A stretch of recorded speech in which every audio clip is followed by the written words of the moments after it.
Méditation du 4 juillet, la Pentecôte.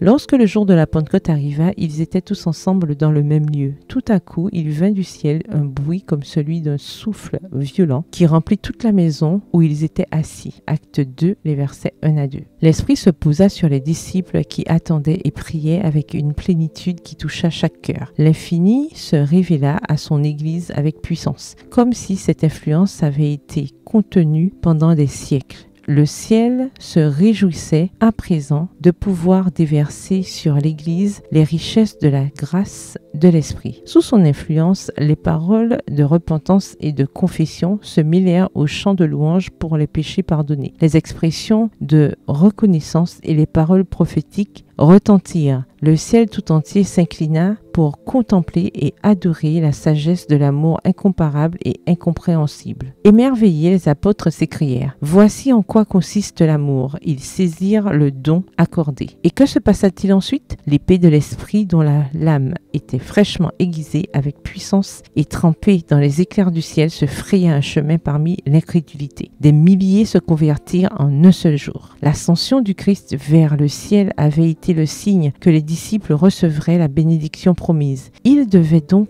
attendre de la recevoir avant d'entreprendre leur tâche. Quand le Sauveur avait franchi les portes du ciel, il avait été intronisé au milieu de l'adoration des anges. Une fois cette cérémonie terminée, le Saint-Esprit fut déversé en abondance sur les disciples et le Christ fut alors glorifié de la gloire même qu'il partageait avec le Père de toute éternité. Par l'effusion de la Pentecôte, le ciel informa que l'intronisation du Rédempteur était accomplie. Selon sa promesse du ciel, il envoya à ses disciples le Saint-Esprit pour témoigner qu'il avait reçu en prêtre et roi toute autorité sur la terre et dans les cieux, et qu'il était loin de son peuple. Extrait du livre Conquérant Pacifique, le chapitre 4 à la page 29. Dieu est prêt à nous accorder une bénédiction similaire lorsque nous la recherchons aussi sincèrement. Le Seigneur n'a pas fermé les réservoirs du ciel après avoir déversé son esprit sur les premiers disciples. Nous pouvons également recevoir toutes les bénédictions qu'il a en réserve.